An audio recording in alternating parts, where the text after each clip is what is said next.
Hello everyone, आज date है 19 मई 2022 और द हिंदू न्यूज एनालिसिस में आपका स्वागत है। इस वीडियो में हम द हिंदू के इंपॉर्टेंट न्यूज़ को एग्जाम के पॉइंट ऑफ व्यू से डिस्कस करेंगे। नीचे डिस्क्रिप्शन बॉक्स में Telegram channel Volcano IAS academy का लिंक दिया हुआ है। आप Telegram channel Volcano IAS academy के साथ में जुड़ सकते हैं। वहाँ पर हर exam means UPSC, state PCS and other exams के पॉइंट ऑफ व्यू से काफ़ी इंपॉर्टेंट इन्फॉर्मेशन आप सभी के साथ में शेयर की जाती है। तो चलो स्टार्ट करते हैं। वीडियो को स्टार्ट करेंगे एक ज्योग्राफिकल मैप क्वेश्चन के साथ में। और आज आपका क्वेश्चन ये है कि रजज़ा लेक को आपको मैप में व्यू करना है, फिर इससे रिलेटेड हर इंपॉर्टेंट फैक्ट्स को एंड इन्फॉर्मेशन को कमेंट बॉक्स में टाइप करना है।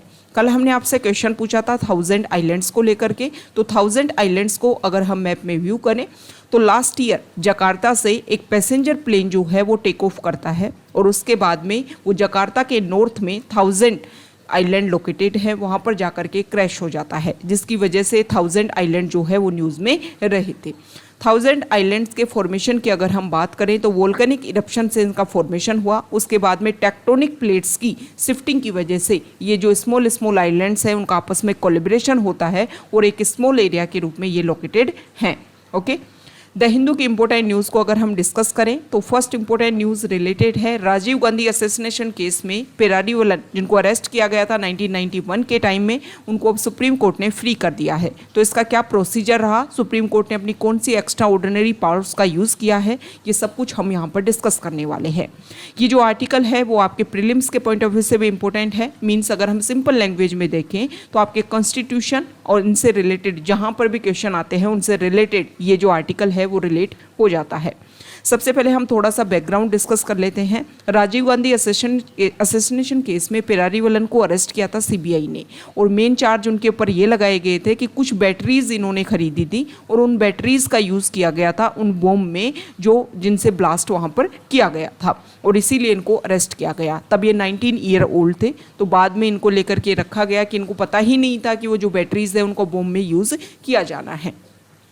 अब यहाँ पर काफ़ी लंबे टाइम से ये जो पेरारीवलन है इनके साथ में और जो भी अक्यूज़ थे उन सबको 26 अक्यूज़्ड को अरेस्ट किया और उनको डेथ की सेंटेंस की सज़ा दी गई थी। ओके, 26 अगस्त 2011 की अगर हम बात करें तो इनका एग्जीक्यूशन होने वाला था, इनको जो भी पनिशमेंट दी गई थी उनका, लेकिन उन्हें अपनी मर्सी पिटीशन डाल रखी थी। तो सुप्रीम कोर्ट ने इनकी जो डेथ सेंटेंस है उनको कम्यूट किया कि जो मर्सी पिटीशन है उनको डिस्पोज होना पहले ज़रूरी है कि उनके ऊपर इनका जो रिजल्ट आए, जो मर्सी पिटीशन इन्होंने अप्लाई कर रखी है। उसके बाद में 2014 की बात है, तमिलनाडु कैबिनेट ने डिसाइड किया कि ये जो भी पर्सन है जिसमें पेरारीवलन भी इंक्लूड था, इन सभी को क्या किया जाए, रिलीज़ किया जाए, छोड़ दिया जाए। ये तमिलनाडु गवर्नमेंट, तमिलनाडु की जो कैबिनेट है उन्होंने डिसीजन लिया। 2015 में सुप्रीम कोर्ट ने ये कहा कि सेंटर जो है वो डिसाइड करेगा कि जो कन्विक्ट्स हैं उनको कब रिलीज़ किया जाएगा। और 2017 में ऐसा कुछ स्टेटमेंट सीबीआई से रिलेटेड भी आया कि इनके जो कुछ स्टेटमेंट है उनको ओमिट किया गया था। ओके, अब 2018 की बात है, सुप्रीम कोर्ट में 3 जज की जो बेंच है उन्होंने सुनवाई करी और उन्होंने सेंट्रल गवर्नमेंट को 3 महीने का टाइम दिया कि इनकी रिलीज़ के ऊपर आप डिसीजन जल्द से जल्द लो। 2018 में सेंट्रल जो गवर्नमेंट है उन्होंने रिजेक्ट कर दिया तमिलनाडु गवर्नमेंट की रिक्वेस्ट को और 2018 में तमिलनाडु गवर्नमेंट ने ये डिसाइड किया कि जो गवर्नर हैं वो सभी कन्विक्ट्स को क्या करेंगे, रिलीज़ करेंगे। इसके बेसिस पर उन्होंने आर्टिकल 161 के बेसिस पर जो गवर्नर हैं उनके लिए उनके पास में अप्लाई किया मर्सी पिटीशन के लिए। गवर्नर ने काफ़ी लंबे टाइम तक इस इशू को ना उसके ऊपर कोई अपना आंसर नहीं दिया और उसके बाद में उन्होंने प्रेसिडेंट के पास में इसको भेज दिया कि प्रेसिडेंट जो है वो इसके ऊपर अपनी रिकमेंडेशन देंगे। तो यहाँ पर सुप्रीम कोर्ट ने क्लियर किया है कि आर्टिकल 161 जो है वो गवर्नर की पावर है और आर्टिकल 72 के अंडर जो है वो प्रेसिडेंट के पास में पावर है। लेकिन आर्टिकल 161 में कहीं भी ये नहीं लिखा गया है कॉन्स्टिट्यूशन में कि आप जो है अपनी मर्सी पिटीशन के ऊपर आंसर देने के लिए प्रेसिडेंट के पास में इसको भेज सकते हो। ओके, तो जो भी हमारी कॉन्स्टिट्यूशनल पावर्स हैं, कॉन्स्टिट्यूशन में जो प्रोविजंस हैं उनको सरपास करने की ज़रूरत नहीं है। अब यहाँ पर जो सुप्रीम कोर्ट है उन्होंने आर्टिकल 142 का यूज़ यहाँ पर किया है। अब पहली बार ऐसा नहीं है कि सुप्रीम कोर्ट ने फर्स्ट टाइम आर्टिकल 142 का यूज़ किया है। आर्टिकल 142 है क्या? हमारे कॉन्स्टिट्यूशन का आर्टिकल 142 जो है वो सुप्रीम कोर्ट को स्पेशल और एक्स्ट्रा ऑर्डिनरी पावर्स प्रोवाइड करवाता है कि काफ़ी लंबे समय से अगर कोई प्रोसीडिंग चल रही है और उसमें ये लगता है कि जो लिटिगेंट्स हैं उनको कंप्लीट जस्टिस मिलने में काफ़ी परेशानी हो रही है, तो सुप्रीम कोर्ट यहाँ पर अपने आर्टिकल 142 का यूज़ करते हुए काफ़ी इंपॉर्टेंट डिसीजन दे सकता है। अब इस तरीके का यूज़ सुप्रीम कोर्ट ने इससे पहले भी यूनियन कार्बाइड जो केस था उसमें और राम मंदिर भूमि जो इशू था उसमें भी आर्टिकल 142 का यूज़ करते हुए अपना रिजल्ट सुनाया था। तो ये जो आर्टिकल 142 है वो भी आपके एग्जाम के पॉइंट ऑफ व्यू से इम्पोर्टेंट हो जाता है। तो ये हमने पेरारी वलन से रिलेटेड इंपॉर्टेंट फैक्ट्स को डिस्कस किया। नेक्स्ट इंपॉर्टेंट आर्टिकल है, सुप्रीम कोर्ट ने अलाउ कर दिया है कि मध्य प्रदेश की जो लोकल बॉडीज़ हैं, लोकल बॉडी में जो पोल होने वाले हैं वहाँ पर ओबीसी को कोटा दिया जाए। अब ये तो एक जनरल अवेयरनेस की बात हो गई। काफ़ी लंबे टाइम से एमपी में इस चीज़ को लेकर के बात डिस्कस की जा रही थी, लोकल बॉडीज़ में भी अदर बैकवर्ड क्लासेस को रिजर्वेशन दिया जाना जरूरी है। हम बात करेंगे कुछ रिजर्वेशन से रिलेटेड कुछ बेसिक फैक्ट्स की कि रिजर्वेशन जो है वो कहाँ कहाँ पर और किस तरीके से दिया जाता है। देखो, अगर हम रिजर्वेशन की बात करें तो हमारे यहाँ पर रिजर्वेशन जो है वो एक तो एजुकेशन में मीन्स आपकी स्टडी में या फिर जॉब में दिया जाता है। दूसरा आपको दिया जाता है जो आपकी लेजिस्लेटिव असेंबलीज हैं, जिसमें लोकसभा हो गई और आपकी स्टेट की जो लेजिस्लेटिव असेंबली है वहाँ पर। ओके, तो यहाँ पर जो एजुकेशन और जॉब में जो रिजर्वेशन दिया जाता है वो एससी को, एसटी को, ओबीसी को, और अभी आपको पता है ईडब्ल्यूएस एक नई कैटेगरी भी इंक्लूड कर दी गई है जिसमें 10% रिजर्वेशन दिया गया है। ओके, जो इकोनॉमिक वीकर सेक्शन है उनको। और ये कौन सा कॉन्स्टिट्यूशन अमेंडमेंट एक्ट था? तो 103 कॉन्स्टिट्यूशनल अमेंडमेंट एक्ट के थ्रू ये रिजर्वेशन ईडब्ल्यूएस कैटेगरी को दिया गया था।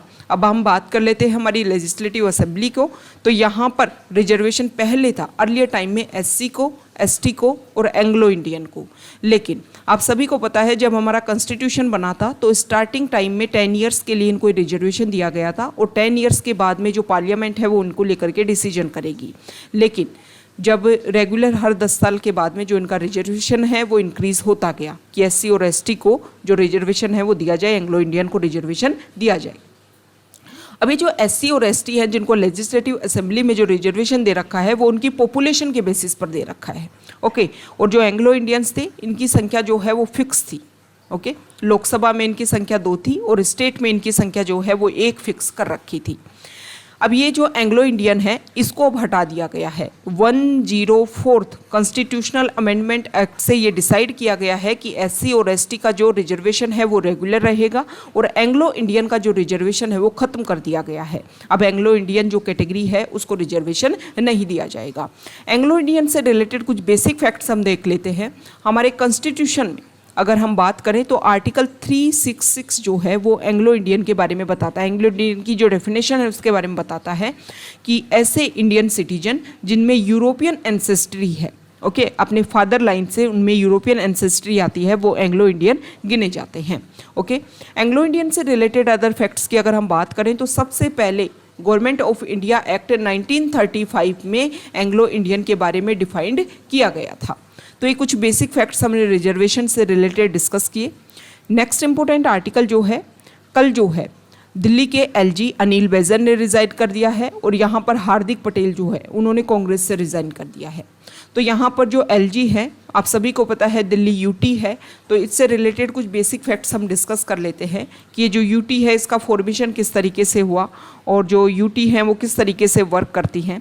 सबसे पहले अगर हम बात करें तो जब इंडिया को फ्रीडम मिली थी तो इंडिया में 4 कैटेगरी के स्टेट थे, A category, B category, C category और डी कैटेगरी। फिर 7th कॉन्स्टिट्यूशनल अमेंडमेंट एक्ट 1956 आता है और उसमें ये जो 4 कैटेगरी है उनको डाइल्यूट कर दिया जाता है और 2 कैटेगरी ही रह पाती हैं। एक कैटेगरी तो होती है स्टेट्स की और एक कैटेगरी बना दी जाती है यूटीज़ की। तो यूटी का जो फॉर्मेशन है वो इस तरीके से हुआ। अगर हम बात करें कुछ अदर फैक्ट्स की तो प्रेजेंट टाइम में हमारे इंडिया में 8 यूटीज़ हैं और इन 8 यूटीज़ में भी अगर हम डिस्कस करें तो 3 यूटीज़ में लेजिस्लेटिव असेंबली हैं, जिनमें से एक तो है जम्मू एंड कश्मीर, एक है पुदुचेरी और एक है जो हमारी दिल्ली है जो हमारी नेशनल कैपिटल है। ओके, तो यहाँ पर अगर हम लेजिस्लेटिव असेंबली की भी बात करें कि कौन सी जो यूटी है उसमें सबसे पहले लेजिस्लेटिव असेंबली का फॉर्मेशन किया गया था तो वो है पुदुचेरी।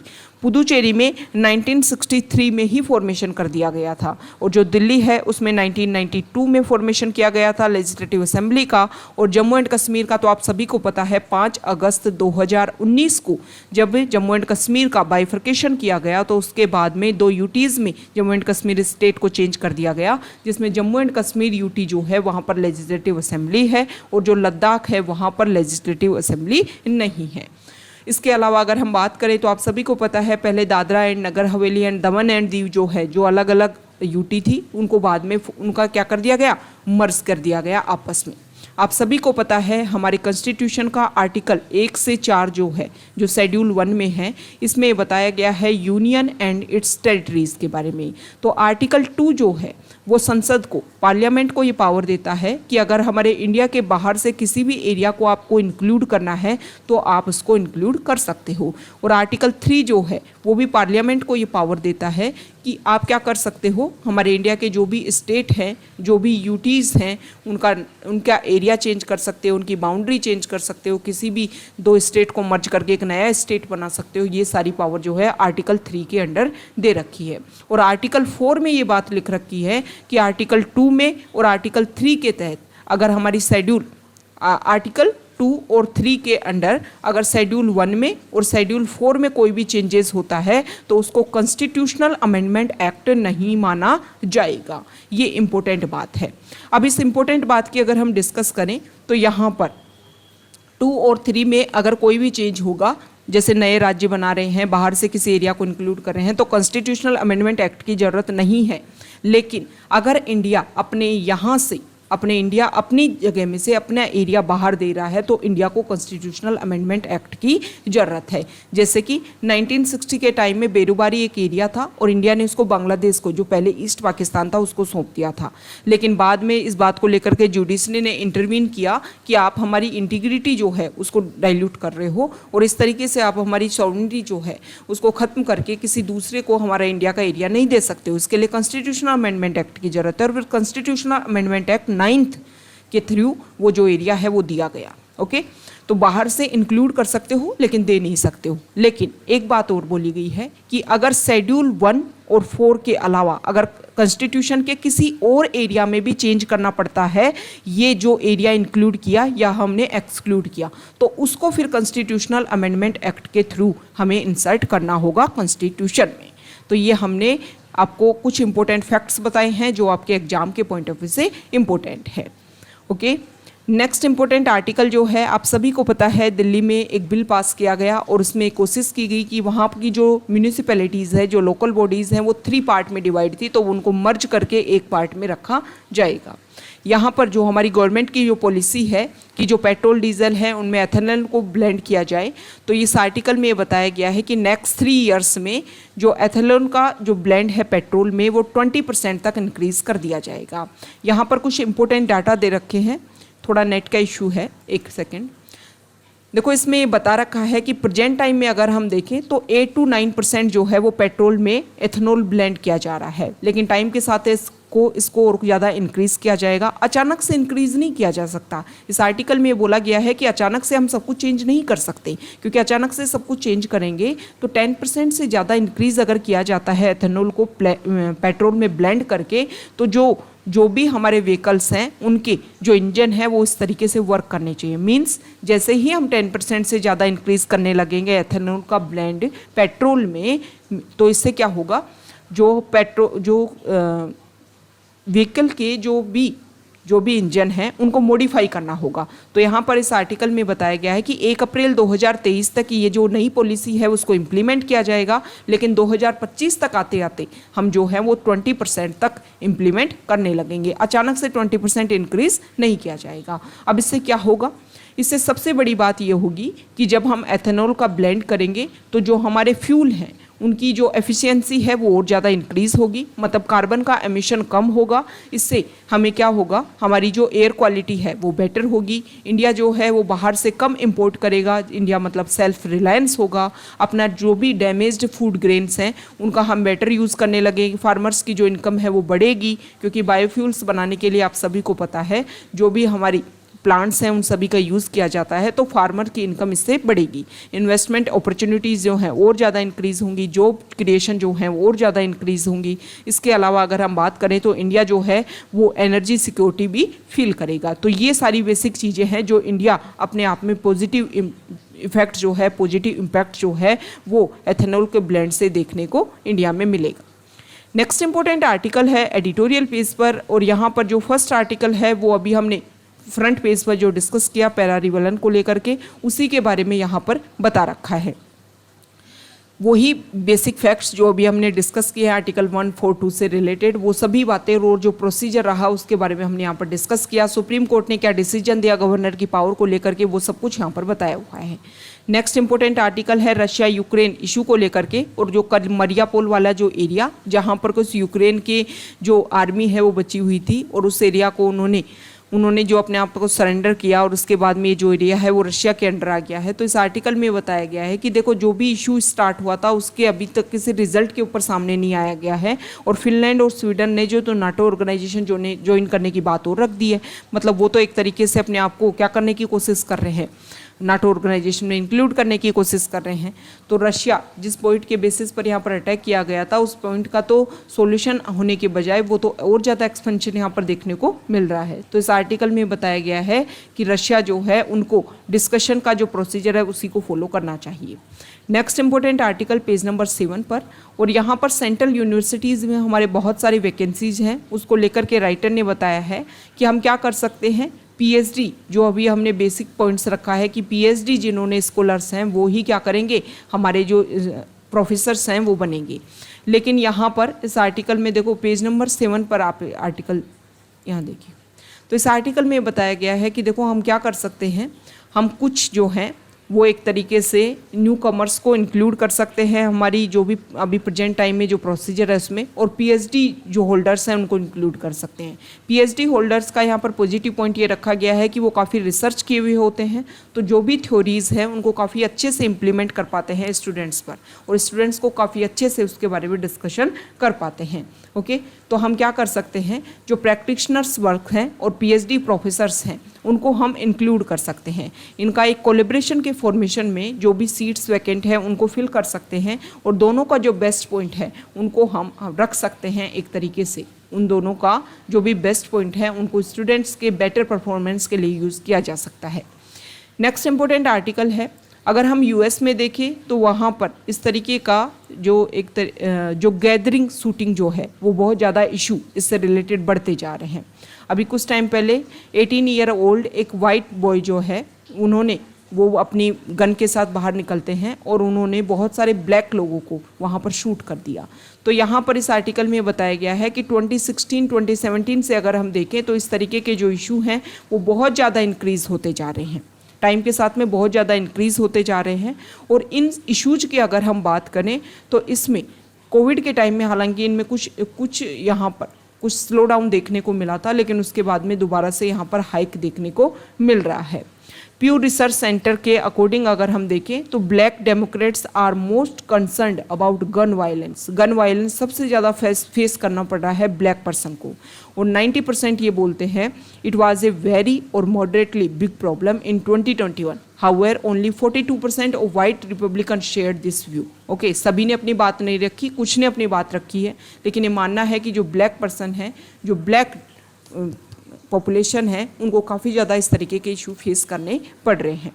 नेक्स्ट इंपॉर्टेंट आर्टिकल है पेज नंबर 8 पर, और यहाँ पर एनआरसी को लेकर के है। देखो एनआरसी को जो गवर्न कर रहे हैं असम वाले रीजन में, उन्होंने अभी ये बात रखी कि फॉरेन ट्राइब्यूनल जो यहाँ पर बनाई गई है कि एनआरसी में जिनका नाम भी एक्सक्लूड किया गया है उनसे रिलेटेड जो डाटाज हैं उनको लेकर के आप क्या करो, उनको रिव्यू करो, और अगर उनका एक्सक्लूजन किया गया है तो उनको इंक्लूड किया जा सकता है। लेकिन यहाँ पर फॉरेनर ट्राइब्यूनल्स अपने आप को मान रही है कि हमारा जो भी डिसीजन है वो फाइनल है, और अगर हमने एक्सक्लूड कर दिया तो इसके बेसिस पर वो जो है वो आसाम की NRC national register of citizens में शामिल नहीं हो पाएंगे। तो एक क्लैश देखने को मिल रहा है एनआरसी फॉर्मेशन को लेकर के। आप सभी को पता है एनआरसी में क्या किया गया है कि इसमें 24 मार्च 1971 डेट डिसाइड की गई है कि इसके बाद के वो लोग जो इंडिया में इलीगल माइग्रेंट्स में तरीके से उन्होंने इंडिया में एंट्री ली, तो उनके जो डाटाज हैं उनको व्यू किया जाएगा और उनकी जो अवेलेबिलिटी है इंडिया में उसको डिसीजन किया जाएगा। इसी को लेकर के एनआरसी बनाएगी, क्योंकि नॉर्थ ईस्ट में इसको लेकर के काफ़ी लंबे टाइम तक कन्फ्लिक्ट रहा था और 1985 में आसाम अकॉर्ड साइन हुआ था, जिसमें डिसीजन लिया गया था कि जो भी इलीगल माइग्रेंट्स हैं उन सभी के ऊपर वर्क किया जाएगा। यहाँ पर जो आर्टिकल है, रिपोर्ट जो है वो ड्रोट को लेकर के है। इस आर्टिकल में बताया गया है कि ड्रोट होने की वजह से आने वाले टाइम में इंडिया में अगर हम देखें तो ड्रोट की वजह से जो हमारी क्रॉप जो है उसके ऊपर इफेक्ट देखने को मिलेगा, जो हमारी पॉपुलेशन है उसके ऊपर इफेक्ट देखने को मिलेगा, क्योंकि जो प्रोडक्शन जो है ग्रेन का वो काफ़ी कम होगा, जिसकी वजह से जो हमारी पॉपुलेशन है वो भी इफेक्ट होगी। अब यहाँ पर ये जो आर्टिकल है इसमें बताया गया है कि इंडिया की जो जीडीपी है वो 2 से 5% तक डिक्रीज हो गई है 1998 से 2017 के बीच में, और इसका मेजर रीजन रहा है सीवियर ड्रोट। ओके, अगर हम बात करें तो $124 बिलियन का यहाँ पर लॉसेस देखने को मिल रहा है, इकोनॉमिक लॉसेस ग्लोबली लेवल पर। इस आर्टिकल में बताया गया है कि अगर हम प्री इंडस्ट्रियल एरा से डिस्कस करें या फिर अब हम कंपैरिजन करें, जो टेम्परेचर जो है वो काफ़ी ज़्यादा हाइक हो गया है और आने वाले टाइम में मतलब 2100 तक तो ये माना जा रहा है कि 3 डिग्री सेल्सियस जो है वो इंक्रीज़ हो जाएगा। मतलब टेम्परेचर और ज़्यादा इंक्रीज़ होगा तो ड्रोट की जो परेशानी है वो और ज़्यादा इंक्रीज़ होगी और बहुत सारी पॉपुलेशन जो है वो इससे और ज़्यादा इफेक्ट होगी और उसकी वजह से एक दूसरे के पॉइंट से जॉइंट होते हुए बहुत सारे इफेक्ट जो है, बहुत सारे इम्पैक्ट यहाँ पर देखने को मिलेंगे। नेक्स्ट इंपॉर्टेंट आर्टिकल जो है पेज नंबर 10 पर, और यहाँ पर जो अभी हमने डिस्कस किया फ्रंट पेज पर कि एमपी में जो सीट ओबीसी कोटा जो अलाउ किया है सुप्रीम कोर्ट ने, उसी को लेकर के यहाँ के जो सीएम है वो काफ़ी ज़्यादा खुश है। हमारे एक्सटर्नल अफेयर्स मिनिस्टर जो हैं वो ब्रिक्स की मीटिंग जो है उसमें पार्टिसिपेट करेंगे। वर्चुअल मीटिंग है, अभी इसी साल जो है हमारे जो लीडर्स जो हैं ब्रिक्स ऑर्गेनाइजेशन के वो भी वर्चुअल मीटिंग उनकी भी होने वाली है।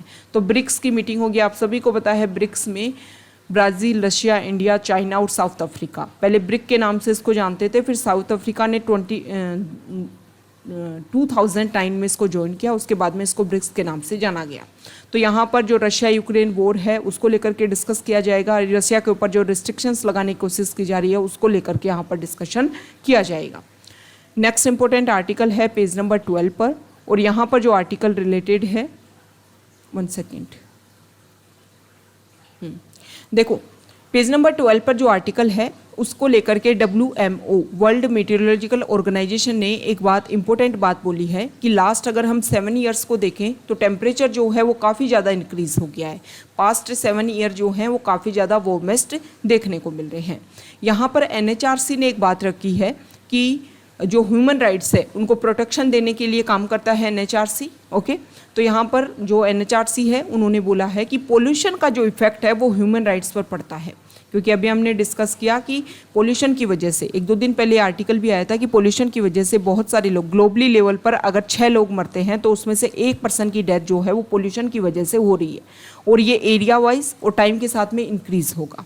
तो इसके लिए जो गवर्नमेंट है उनको वर्क करना चाहिए। तो यहाँ पर NHRC ने एक बात रखी है कि जुडिशरी जो है स्टेट लेवल पर ऐसे कोर्ट बनाई जाए जो एनवायरनमेंट से रिलेटेड जो इशू हैं उन्हीं को डिस्कस करें और फास्ट तरीके से इनका रिजल्ट सामने आए। NHRC ने ये भी बोला कि सेंट्रल गवर्नमेंट और स्टेट गवर्नमेंट जो है वो मिल करके एनवायरमेंटल पोल्यूशन और ह्यूमन राइट्स का जो डिग्रेडेशन है उसको मिटिगेट करने के लिए, उसको मिनिमाइज करने के लिए, प्रिवेंट करने के लिए जो गवर्नमेंट है वो वर्क करे और इसके लिए अपनी एडवाइजरी जो है उसको इशू भी किया जाए। नेक्स्ट इंपॉर्टेंट आर्टिकल है फॉरेन पेज पर, और फॉरेन पेज पर जो है वो नाटो ऑर्गेनाइजेशन में फिनलैंड और स्वीडन को जो उनका एंट्री जो है उसको स्टार्ट कर दिया गया है, उस प्रोसीजर को।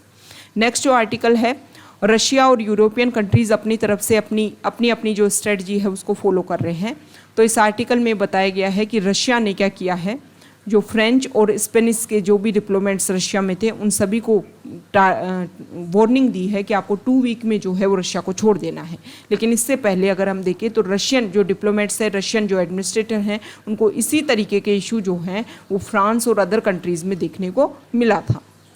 नेक्स्ट यहाँ पर जो आर्टिकल है, यहाँ देखिए 1 सेकेंड, ये जो आर्टिकल है इसमें बताया गया है कि नाटो ऑर्गेनाइजेशन में फिनलैंड और स्वीडन की जो एंट्री थी उसको लेकर के टर्की ने अपोज किया था। टर्की ने बोला था कि हमारे यहाँ पर, टर्की ने अपनी बात रखी कि हमारे यहाँ पर बहुत सारे इशू हैं बहुत सारे कंट्रीज़ के साथ में हमारे यहाँ पर प्रॉब्लम है। लेकिन अगर हम बात करें तो जो नाटो ऑर्गेनाइजेशन है उसने कभी भी इस तरीके से कोई भी हेल्प नहीं की है।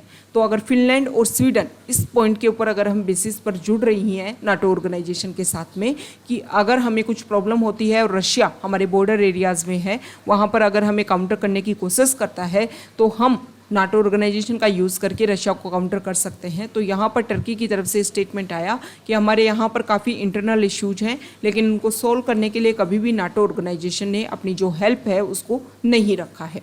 ओके, तो ये आज का हमारा द हिंदू न्यूज़पेपर का डिस्कशन था। अगर आप यहाँ तक आए हैं, वीडियो आपको अच्छा लगा है तो प्लीज़ वीडियो को लाइक कीजिए, शेयर कीजिए और चैनल को सब्सक्राइब कीजिए। Okay, thank you.